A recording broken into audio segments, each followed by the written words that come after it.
여러분, 오늘 하루도 수많은 생각들이 머릿속을 스치고 지나갔을 것입니다. 그 생각들 중에서 여러분의 마음을 편안하게 만든 생각은 얼마나 되나요? 혹시 누군가 무심코 던진 말 한마디가 가시처럼 가슴에 박혀 온종일 그 통증을 느끼며 괴로워하고 있지는 않으신가요? 아니면 아직 일어나지도 않은 미래의 일들을 미리 끌어당겨 걱정하느라 현재의 소중한 시간을 허비하고 계시지는 않습니까? 우리는 살아가면서 수많은 괴로움을 마주합니다. 그 괴로움은 때로 파도처럼 거세게 밀려오고 때로는 늪처럼 발을 묶어 우리를 꼼짝 못하게 만듭니다. 아마 많은 분들이 고개를 끄덕이실 겁니다. 도대체 왜 우리의 삶은 이토록 고단하고 마음은 이토록 쉽게 흔들리는 것일까요? 이 깊은 고민에 대한 해답을 찾기 위해 먼 옛날 인도에서 제자들을 이끌고 길을 걸으셨던 부처님과 어느 수행자의 대화 속으로 여러분을 초대합니다. 이 이야기를 통해 우리가 겪는 괴로움의 진짜 얼굴이 무엇인지, 그리고 그 얼굴을 어떻게 마주해야 하는지 함께 깊이 들여다보는 시간을 가져보겠습니다. 옛날 어느 숲속에서 부처님께서 제자들을 모아놓고 정진하고 계셨습니다. 그때 한 수행자가 가슴을 부여잡고 부처님께 다가와 고통스럽게 물었습니다. 부처님이시여, 세상의 고통이 너무나도 깊고 날카로워 제 마음은 잠시도 평온할 날이 없습니다. 누군가 저를 비난하면 화가 치밀어 오르고 일이 뜻대로 되지 않으면 좌절감이 저를 집어삼킵니다. 이 지독한 괴로움을 도대체 어떻게 다스려야 합니까? 부처님께서는 온화한 미소를 지으시며 옆에 있던 제자 아난다를 바라보셨습니다. 그리고 수행자에게 부드러운 목소리로 말씀하셨습니다. 수행자여, 내 너에게 두 대의 화살에 대한 이야기를 들려주마. 사람이 살아가면서 육체적인 고통이나 외부로부터 오는 비난을 받는 것은 마치 첫 번째 화살을 맞는 것과 같으니라. 이 첫 번째 화살은 우리가 피하고 싶어도 어쩔 수 없이 맞게 되는 세상의 이치와도 같다. 하지만 지혜롭지 못한 자는 그 첫 번째 화살을 맞은 자리에서 멈추지 않고 스스로 두 번째 화살을 자신의 가슴에 꽂고 마는구나. 수행자는 의아한 표정으로 다시 물었습니다. 부처님이시여, 두 번째 화살이란 무엇을 의미합니까? 부처님께서 대답하셨습니다. 수행자들이여, 첫 번째 화살은 이미 일어난 사건 그 자체이다. 누군가 너를 욕하거나 몸에 병이 생기거나 재물을 잃는 것들이 그것이다. 그런데 사람들은 그 일이 일어난 뒤에 왜 하필 나인가? 그 사람이 어떻게 나에게 이럴 수 있는가? 내 인생은 이제 끝났다. 라는 생각에 그물을 짜기 시작한다. 이것이 바로 두 번째 화살이다. 첫 번째 화살의 통증은 시간이 지나면 아물지만 자신이 쏜 두 번째 화살은 마음속에서 수천 번 수만 번 반복해서 박히며 영혼을 갉아먹고 괴로움을 키우게 된다. 지혜로운 사람은 첫 번째 화살을 맞았을 때 그저 아프다는 사실을 알아차릴 뿐 두 번째 화살을 쏘아 자신을 해치지 않느니라. 이 가르침을 들은 수행자는 깊은 생각에 잠겼습니다. 부처님께서는 이어 또 다른 이야기를 들려주셨습니다. 제자들아, 어느 마을에 한 소금이 상인이 살고 있었다. 그는 자신의 처지를 비관하며 늘 마음속에 불평과 불만을 가득 품고 살았지. 어느 날 그가 한 움큼의 소금을 작은 찻잔에 담긴 물에 넣었다고 생각해 보아라. 그 물맛이 어떻겠느냐? 제자들이 대답했습니다. 부처님이시여, 당연히 짜서 마실 수가 없을 것입니다. 부처님께서 다시 말씀하셨습니다. 그렇다면 그 똑같은 양의 소금을 넓고 깊은 호수에 던져 넣는다면 어떻겠느냐? 그 호수에 물이 짜서 마시지 못하게 되겠느냐? 제자들이 고개를 저으며 대답했습니다. 아닙니다. 호수의 물은 소금이 들어갔는지조차 모를 만큼 여전히 맑고 시원할 것입니다. 부처님께서 엄숙하게 말씀하셨습니다.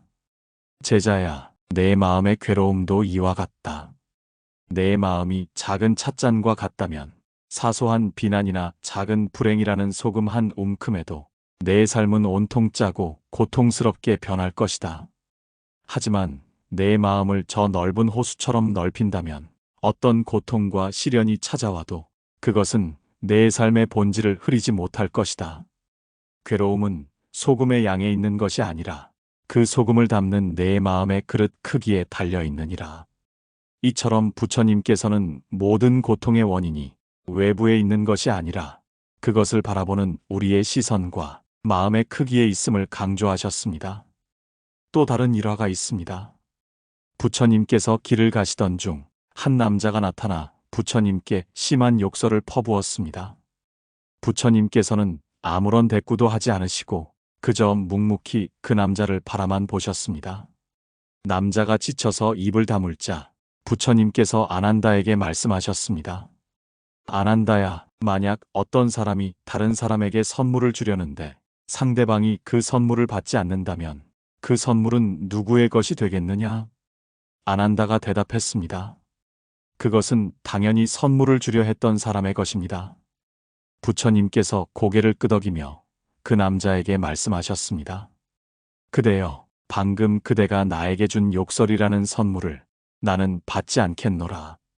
그러니 그 욕설은 고스란히 그대의 것이 되었구나. 누군가 나를 욕해도 내가 그것을 받지 않으면 그 도끼는 나에게 머물지 못하고 주인에게 되돌아가는 법이다. 이 세 가지 일화는 오늘을 사는 우리에게 매우 날카로운 통찰을 제공합니다. 우리는 흔히 나를 화나게 만드는 사람, 나를 힘들게 만드는 상황 때문에 내가 괴롭다고 생각합니다. 하지만 부처님의 지혜에 따르면 우리를 괴롭히는 것은 상대방의 말이 아니라 그 말을 내 마음속으로 가져와 곱씹고 분석하며 나를 찌르는 우리 자신의 마음이라는 것입니다. 이것이 바로 모든 것이 내가 보기 나름이라는 일체유심조의 가르침과 맞닿아 있습니다. 이제 한 사람의 이야기를 들려드리겠습니다. 50대 중반의 직장인 이정환 씨는 평생을 성실하게 살아온 평범한 가장입니다. 그는 최근 회사에서 승진 기회를 놓치고 후배가 자신의 상사로 오는 상황을 맞이했습니다. 이정환 씨는 그날 이후로 잠을 이루지 못했습니다. 내 인생은 여기서 실패했구나. 사람들이 나를 무능하게 보겠지. 그 후배 녀석은 나를 얼마나 우습게 할까. 이런 생각들이 꼬리에 꼬리를 물고 이어졌습니다. 회사에 출근해서 후배의 얼굴만 봐도 심장이 뛰고 회의 시간에 나오는 사소한 지적도 자신을 무시하는 처사라고 생각하며 분노했습니다. 집에 돌아와서도 아내와 자녀들에게 별것 아닌 일로 화를 내기 일쑤였습니다. 이정환 씨의 마음은 이미 독이 든 화살로 가득 찼고 그의 삶이라는 찻잔은 실패라는 소금 한 움큼 때문에 도저히 마실 수 없을 만큼 짜고 고통스럽게 변해버린 것입니다. 이정환 씨를 괴롭히는 진짜 원인은 무엇일까요? 승진 누락이라는 사건 자체일까요? 아니면 그 사건을 실패로 규정하고 자신의 가치를 깎아내리는 그의 마음일까요? 만약 이정환 씨가 부처님의 가르침을 깨달았다면 그는 이렇게 생각했을 것입니다. 승진을 하지 못한 것은 첫 번째 화살이다. 이것은 내가 통제할 수 없는 회사의 결정일 뿐이다. 하지만 내가 나를 무능하다고 비하하는 것은 내 스스로 가슴에 꽂는 두 번째 화살이다. 나는 이 두 번째 화살을 거부하겠다. 승진 여부와 상관없이 나는 여전히 소중한 존재이며 가족을 위해 헌신해온 당당한 아버지이다. 후배가 상사가 된 것은 조직의 흐름일 뿐 그것이 내 인격의 하락을 의미하지는 않는다. 이렇게 마음을 바꾸는 순간 이정환 씨의 마음속 호수는 넓어지기 시작합니다. 승진 누락이라는 소금 한 움큼은 그 넓은 호수 속으로 녹아들어 흔적도 없이 사라집니다. 세상은 변한 것이 없습니다. 여전히 그는 승진하지 못했고 후배는 그의 상사입니다. 하지만 이정환 씨의 마음이 변했기에 그의 우주는 완전히 다른 모습으로 재편되는 것입니다. 여러분, 우리가 겪는 마음속 괴로움을 다스리기 위해 우리는 구체적으로 어떻게 행동해야 할까요? 부처님의 지혜를 빌려 세 가지 실천 방안을 제안합니다. 첫째, 첫 번째 화살과 두 번째 화살을 분리하는 연습을 하십시오. 어떤 힘든 일이 닥쳤을 때 가장 먼저 해야 할 일은 상황을 객관적으로 바라보는 것입니다. 지금 이런 상황이 벌어졌구나 라고 사실만을 인정하십시오. 거기에 나는 이제 망했다. 또는 저 사람은 나쁜 사람이다. 와 같은 자신의 감정과 해석을 덧붙이지 마십시오. 감정이 소용돌이칠 때마다 스스로에게 말하십시오. 이것은 첫 번째 화살일 뿐이다. 나는 절대로 두 번째 화살을 쏘지 않겠다. 이 단순한 알아차림이 괴로움의 확산을 막는 가장 강력한 방패가 될 것입니다. 둘째, 마음의 그릇을 호수처럼 넓히는 훈련을 하십시오.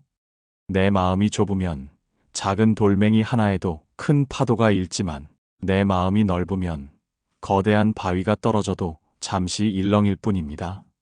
마음의 그릇을 넓히는 방법은 타인에 대한 자비와 자신에 대한 너그러움을 갖는 것입니다. 나를 힘들게 하는 사람을 볼 때 저 사람도 나름의 고통과 결핍이 있어 저렇게 행동하는구나 라고 이해하려 노력해 보십시오. 그리고 실수한 자신을 향해 그럴 수도 있다. 이것 또한 지나가는 과정이다. 라고 따뜻하게 다독여 주십시오. 포용하는 마음이 커질수록 여러분 삶의 소금기는 점점 옅어질 것입니다. 셋째, 상대방이 주는 부정적인 선물을 거절하십시오.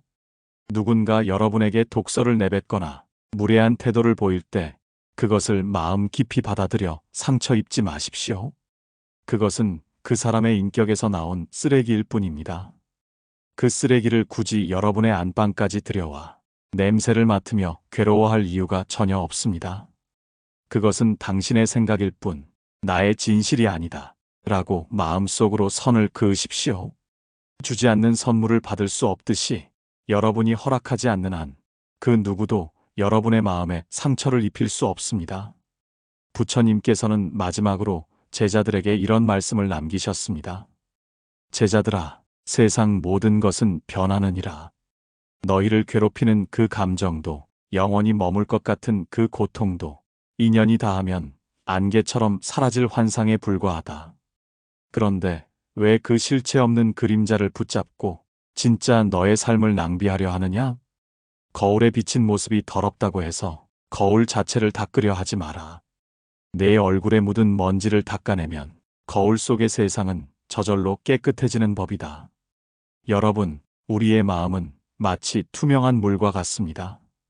그 물에 빨간 물감을 타면 빨갛게 보이고 파란 물감을 타면 파랗게 보입니다. 세상이 여러분을 괴롭히는 것이 아니라 여러분이 어떤 물감을 마음의 물에 풀고 있느냐가 여러분 삶의 색깔을 결정합니다. 괴로움이라는 물감을 과감히 버리십시오. 대신 감사와 평온이라는 맑은 물을 채우십시오. 모든 것이 내가 보기 나름이라는 말은 방임이나 회피가 아닙니다. 그것은 자신의 삶에 대한 완전한 주도권을 다시 되찾아오겠다는 강력한 선언입니다. 우리는 흔히 행복해지기 위해 외부의 환경이 바뀌기를 기다립니다. 돈이 더 많아지면, 아이들이 공부를 잘하면, 상사가 나를 인정해주면 그때 비로소 행복해질 것이라고 믿습니다. 하지만 환경은 결코 우리가 원하는 대로만 흘러가지 않습니다. 외부의 조건에 목을 매는 한 우리의 평화는 늘 위태로울 수밖에 없습니다. 진정한 지혜는 폭풍우 치는 바다 한가운데서도 내 마음의 중심을 잃지 않는 힘입니다. 파도가 높게 치면 서핑을 하듯 그 파도를 타고 바람이 거세면 그 바람을 이용해 돛을 올리는 것. 그것이 바로 부처님이 가르쳐 주신 삶의 기술입니다. 여러분은 오늘 어떤 마음으로 세상을 보셨나요? 퇴근길 지하철의 복잡함 속에서 짜증을 보셨나요? 아니면 피곤한 몸을 이끌고 집으로 향하는 사람들의 숭고한 생명력을 보셨나요? 식탁 위에 차려진 평범한 밥상에서 지루함을 느끼셨나요? 아니면 이 음식이 오기까지 수많은 손길이 닿았음을 기억하며 우주의 은혜를 발견하셨나요? 여러분이 선택하는 그 시선 하나하나가 여러분의 운명을 빚어내고 있습니다. 괴로움이 밀려올 때 잠시 멈추어 숨을 크게 들이마시고 내쉬어 보십시오. 그리고 속삭이십시오. 이것은 단지 내 마음이 그린 그림일 뿐이다. 나는 언제든지 이 그림을 다시 그릴 수 있다. 여러분은 자신의 마음이라는 화포 위에 어떤 그림이든 그릴 수 있는 위대한 화가입니다. 어두운 구름만 가득한 그림을 그릴지, 구름 사이로 비치는 눈부신 햇살을 그릴지는 오직 여러분의 손끝에 달려 있습니다. 살다 보면 때로는 정말 감당하기 힘든 슬픔이 우리를 찾아올 때도 있을 것입니다. 그럴 때는 억지로 밝은 척할 필요도 없습니다. 다만 그 슬픔조차도 지금 내 마음에 비가 내리고 있구나 라고 가만히 지켜보십시오. 비가 영원히 내리는 법은 없습니다. 비가 그치면 땅은 더 단단해지고 공기는 더 맑아지며 어쩌면 아름다운 무지개를 만날 수도 있습니다. 고통은 우리를 파괴하기 위해 오는 것이 아니라 우리를 더 깊고 단단하게 만들기 위해 찾아오는 손님입니다. 그 손님을 어떻게 대접하느냐가 여러분의 품격을 결정합니다. 여러분, 이제 그만 무거운 마음의 짐을 내려놓으십시오. 과거에 대한 후회라는 밧줄과 미래에 대한 불안이라는 쇠사슬을 끊어버리십시오. 오직 지금 이 순간 여러분이 내쉬는 숨결 하나에 집중하며 존재 자체의 기쁨을 누리시길 바랍니다. 세상은 여러분이 보는 대로 존재합니다. 여러분이 세상을 향해 따뜻한 미소를 지으면 세상도 여러분을 향해 환하게 웃어줄 것입니다. 모든 고통의 열쇠도, 모든 행복의 열쇠도 지금 여러분의 마음속에 이미 들어 있습니다.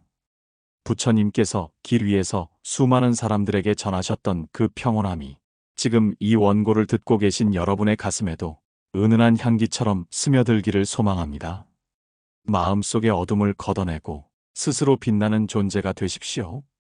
어떤 바람에도 흔들리지 않는 깊은 뿌리를 가진 나무처럼 여러분의 삶이 고요하고 당당하기를 기원합니다. 모든 것은 변하지만 그 변화를 바라보는 여러분의 깨어있는 마음은 결코 변하지 않는 영원한 안식처가 될 것입니다. 괴로움의 바다를 건너는 유일한 방법은 바다를 없애는 것이 아니라 튼튼한 배를 만드는 것입니다. 그 배의 이름은 바로 마음 다스림입니다. 오늘 여러분의 배는 얼마나 튼튼한가요? 혹시 작은 파도에도 물이 새고 있지는 않나요? 그렇다면 오늘 들려드린 부처님의 말씀을 배를 수리하는 재료로 삼으십시오. 두 번째 화살을 피하고 마음의 호수를 넓히며 부정적인 선물을 거부하는 지혜로 여러분의 인생이라는 배를 더 견고하게 만드시길 바랍니다. 긴 여정 끝에 우리가 도달할 곳은 외부의 어떤 장소가 아니라 번뇌가 사라진 우리 자신의 본래 마음입니다. 그곳은 언제나 평화롭고 언제나 충만하며 언제나 자유롭습니다. 그 자유를 향해 한 걸음씩 나아가는 용기 있는 여행자가 되시기를 진심으로 응원합니다. 여러분의 앞길에 지혜의 등불이 늘 함께하기를 두 손 모아 마음을 전합니다. 마지막으로 부처님의 이 말씀을 가슴에 새겨보십시오. 수행자들이여, 너희 자신을 등불로 삼고 법을 등불로 삼아라. 너희 밖에서 구하지 마라. 모든 괴로움의 소멸은 오직 너희 안의 깨달음으로부터 시작되느니라. 여러분의 마음이 곧 우주이며 여러분의 생각이 곧 여러분의 세상입니다. 오늘 여러분의 세상은 어떤 풍경인가요? 부디 그 풍경이 더없이 평온하고 아름답기를 바랍니다. 감사합니다. 고요한 울림이었습니다.